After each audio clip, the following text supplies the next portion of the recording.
வணக்கம் மகாஜனங்களே. இன்றைய தினம் ஒரு ஜாதகம், ஜனன ஜாதகத்திற்கு அந்த அன்றைய நட்சத்திரப்படி அந்த திசை என்பது என்ன, அதில் மீதம் இருப்பது அந்த திசையில் அந்த சென்றது போக நின்றது என்பார்கள்.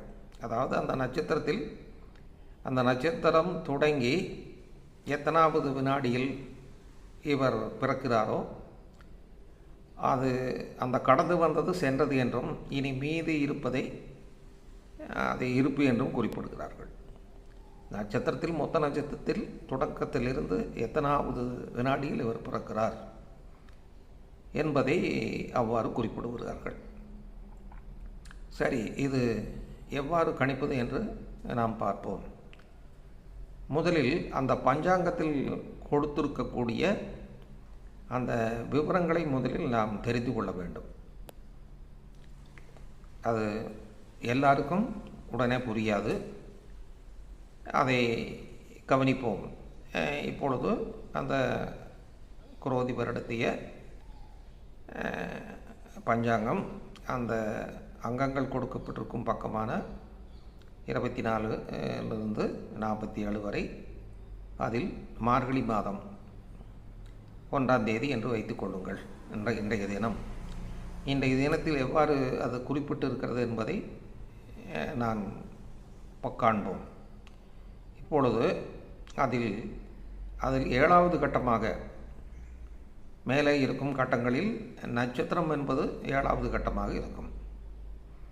அந்த 7வது கட்டத்தில் 1ஆம் தேதி, இன்று 1ஆம் தேதி நேராக பார்க்கும் பொழுது அதில் திருவாதிரை என்று கொடுக்கப்பட்டிருக்கும். அதில் அது என்ன நட்சத்திரமோ அந்த நட்சத்திரத்தில் சுருக்கமாக திருவாதிரை என்றால் திரு என்று எழுதியிருப்பார்கள். அதை நாம் பின்பக்கங்களில் பார்த்து புரிந்து கொள்ள வேண்டும். அடுத்தது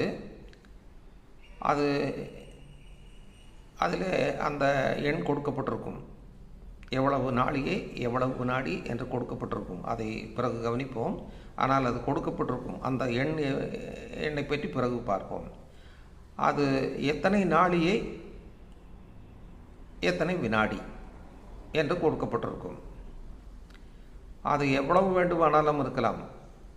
1 என்று கூட இருக்கலாம், 60 என்று கூட இருக்கலாம்.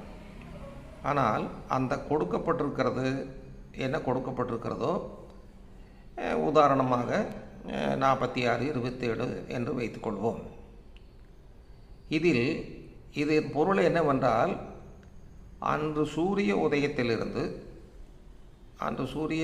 அந்த எந்த இடமோ அந்த இடத்தில் சூரிய உதயத்திலிருந்து அந்த கொடுக்கப்பட்ட நாளிகை வினாடி வரை அது என்ன நட்சத்திரமோ அந்த நட்சத்திரம் இருக்கும் என்று பொருள். ஆனால் ஒரு நாளைக்கு 60 நாளிகை. அப்படியானால் நட்சத்திரங்கள் ஒன்று போல் வராது, மாறி மாறி வரும். சில நாட்களுக்கு முந்தைய நாள், அடுத்த நாள், அதுக்கு அடுத்த நாள் என்று கூட சில நட்சத்திரங்கள் 3 நாள் கூட அதை வியாபிக்கும். எனவே இந்த கொடுக்கப்பட்டதை என்ன கொடுக்கப்பட்டதோ அதை முதலில் எடுத்து வைத்துக் கொள்ளுங்கள். அடுத்ததாக இதற்கு முந்தைய தினம், இந்த முந்தைய தினத்தில் அந்த நட்சத்திரம், ஒரு நட்சத்திரத்தை கொடுத்து அது எவ்வளவு நாளிகை என்று கொடுத்திருப்பார்கள். அது எவ்வளவோ, ஒரு நாளைக்கு 60 நாளிகை. எனவே அந்த முந்தைய தினம் என்ன கொடுக்கப்பட்டிருக்கிறதோ அதில் 60 நாளிகையிலிருந்து அதை கழிக்க வேண்டும். அதை கழித்தால் ஒரு இலக்கம் வரும். அந்த இலக்கம் என்பது மறுநாள் இருக்கக்கூடிய நட்சத்திரத்துடன் சேர்ந்தது என்று பொருள். அதேபோல் இந்த மார்கழி 1 தினம் அந்த திருவாதிரை என்று என்ன கொடுக்கப்பட்டிருக்கிறதோ அந்த கொடுக்கப்பட்டது போக மொத்த நாள் 60இல் அதை கழித்தால் மீதி இருப்பது இதற்கு அடுத்த நட்சத்திரம் புனர்பூசம், இதுக்கு அடுத்த நட்சத்திரம் என்று பொருள். இதை விரிவாக கொடுக்கலாம் பஞ்சாங்கங்களில். ஆனால் விரிவாக கொடுத்தால் ஒரு நாளைக்கு 3 வரிகள் அல்லது 4 வரிகள் கூட வந்துவிடும். 3 வரிகள் சாதாரணமாக வந்துவிடும், 4 கூட சில சமயங்களில் வரும். அப்படி கொடுத்தால் பஞ்சாங்கம் மிக நீளமாக, பக்கங்கள் மிகவும் விரிந்து கொண்டு போகும். அதனால்தான் இவர்கள் அதை சுருக்கமாக புரிந்து கொள்ளும்படி கொடுத்திருக்கிறார்கள். அந்த இன்றைய தினம் கொடுக்கப்பட்ட நட்சத்திரத்தின் நேரம், இதற்கு முந்தைய தினம் கொடுக்கப்பட்டிருக்கும் அந்த நட்சத்திரத்தின் மீதி போக இருப்பது. முந்தைய நாள் சுமார் என்று 10-20 வைத்துக்கொள்வோம். அந்த 10-20ம் இன்றைய நாள் 46-27. இந்த இரண்டையும் கூட்டினால் அது திருவாதையினுடைய மொத்த நேரம் என்று பொருள். மீதி அன்றைய தினம் மீதி இருப்பது அது புனர்வசத்திற்கு போய்விடும். இதில் அவ்வாறு சுருக்கமாக கொடுக்கப்பட்டிருக்கிறாள். அதாவது அதன் பொருள் என்னவென்றால், கொடுக்கப்பட்ட நட்சத்திரத்தின் நேரத்துடன் முந்தைய நாள் அந்த நட்சத்திரத்தம் பாக்கி நேரம், இந்த இரண்டையும் கூட்டிக்கொள்ள வேண்டும். சில நாட்களில் பார்த்தால் 60 நாளிகை என்ற முழுக்க இதில் கொடுக்கப்பட்டிருக்கும். உடனே இது 60 தான் என்று நாம் 60 என்று எடுத்துக்கொள்ளக்கூடாது. அந்த 60க்கு முந்தைய தினம் அந்த கொடுக்கப்பட்ட நட்சத்திரத்தின் போக மீதி என்னவோ அந்த மீதி இவ்வளவுடன் கூட்ட வேண்டும். அதேபோல் இதற்கு அடுத்த தினம் என்ன கொடுக்கப்பட்டிருக்கிறதோ அதையும் கூட்ட வேண்டும். அப்படி பார்க்கும் பொழுது சில நேரங்களில் 62, 63 என்று கூட வரும். அதாவது என்னவென்றால், நட்சத்திரங்கள் நகர்வது 60 ஒரு நாளைக்கு 60 நாளிகை என்பது அதில் மாற்றமில்லை. ஆனால் நட்சத்திரங்கள் 60 நாளிகை தான் போக வேண்டும் என்று இல்லை. அது 60 நாளிகை 48 என்று கூட வரும். சில சமயம் 48 நாளிகையில் கடந்துவிடும். 60 என்று வரும், 62, 65, 68 என்று கூட எல்லாம் கூட வரும். 65 வரை 68 வரை கூட சில நாட்கள் ஒரு நட்சத்திரங்கள் வரும். எனவே இந்த நட்சத்திரத்தின் நேரத்தை இவ்வாறு தான் நாம் புரிந்து கொள்ள வேண்டும். பஞ்சாங்கத்தில் கொடுத்திருப்பதை இவ்வாறு புரிந்து கொள்ள வேண்டும். அதாவது சுருக்கமாக சொன்னால், அன்றைய தினம் கொடுக்கப்பட்ட நட்சத்திரத்தின் நாளிகை, அதனுடன் முந்தைய நாள் அந்த என்ன நட்சத்திரம் கொடுக்கப்பட்டிருக்கிறதோ அது 60இல் போக பாக்கி, அது இதுக்குடன் கூட்ட வேண்டும். அடுத்த நாளும் ஒரு வேளை இருந்தாலும் அடுத்த நாளும் கூட்ட வேண்டும். இப்படி கூட்டித்தான் அந்த நட்சத்திரத்தின் மொத்த நேரத்தை நாம் எடுத்துக்கொள்ள வேண்டும். அது அன்றைய தினம் அந்த நட்சத்திரம் என்னவோ அது. சரி, இது இந்த நட்சத்திரத்தின் நேரத்தை நாம் இவ்வாறு கண்டுகொள்ளலாம். அடுத்தது, ஜாதகர் ஜனனம் இப்பொழுது 10 மணிக்கு பிறக்கிறார் என்று வைத்துக்கொள்வோம். சூரியோதயத்திலிருந்து அந்த 10 மணி என்னவோ, சூரியோதயம் 6:31 என்று 6:39 என்று வைத்துக்கொண்டால், 10 மணி போக அந்த 10 மணியிலிருந்து அது கலைக்க அது என்ன நேரம் வருமோ அந்த நேரத்தை மொத்த நிமிடங்களாக மாற்றி ஒரு நிமிடத்திற்கு 2.5 வினாடி என்று அதை பெருக்கி அது மொத்தம் எத்தனை வினாடிகள் வருகிறதோ அதை வைத்து கொள்ள வேண்டும். இதன் பொருள் என்னவென்றால், அந்த சூரிய உதயத்திலிருந்து இன்று எத்தனாவது வினாடி அவர் பிறந்திருக்கிறார் என்று நமக்கு தேவை.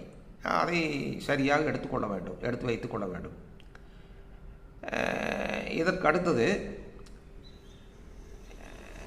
அந்த நட்சத்திரத்தின் மொத்த நேரம் இருக்கிறது வினாடி, அது ஒரு புறம். இரண்டாவது, சூரிய உதயத்திலிருந்து எத்தனாவது வினாடி இவர் பிறந்திருக்கிறார் என்பது ஒன்று. இப்பொழுது மொத்தம் அந்த நட்சத்திரம் எத்தனை வினாடி என்றும் நாம் கணக்கிட்டு வைத்துள்ளோம். இப்பொழுது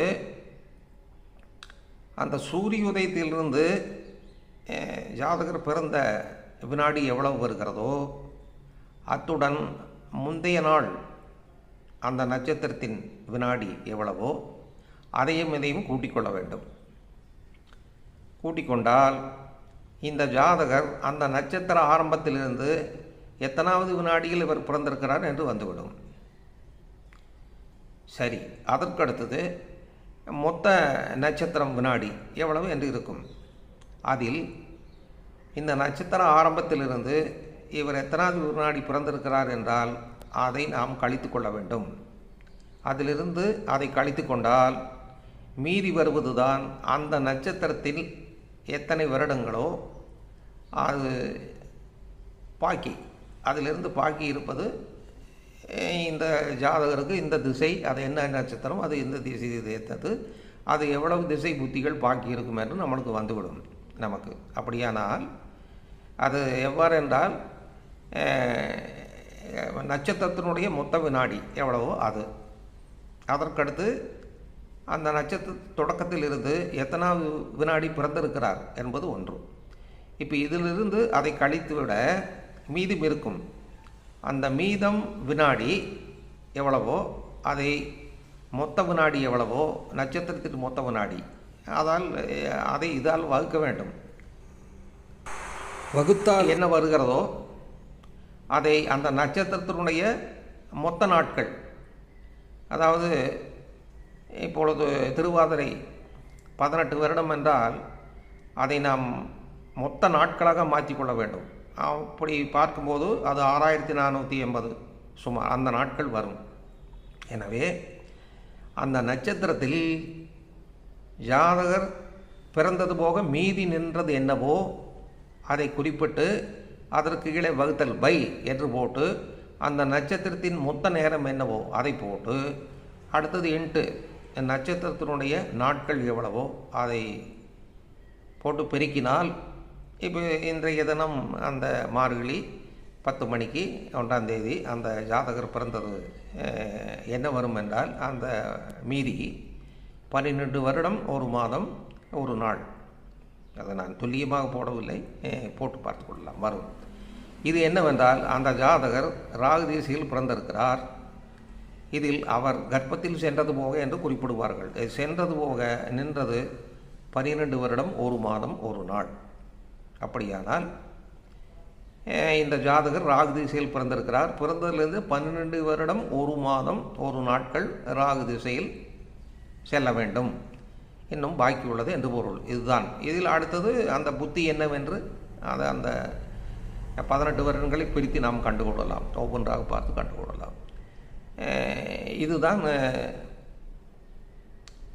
திசையிருப்பு கண்டுபிடிக்கும் முறை.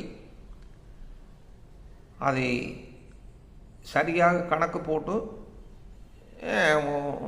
இதே நாட்களை நாளைய தினம் அதில் கணக்காக போட்டு அது எவ்வளவு வரும் என்பதை நாம் இன்னும் விரிவாக பார்ப்போம். நன்றி, வணக்கம்.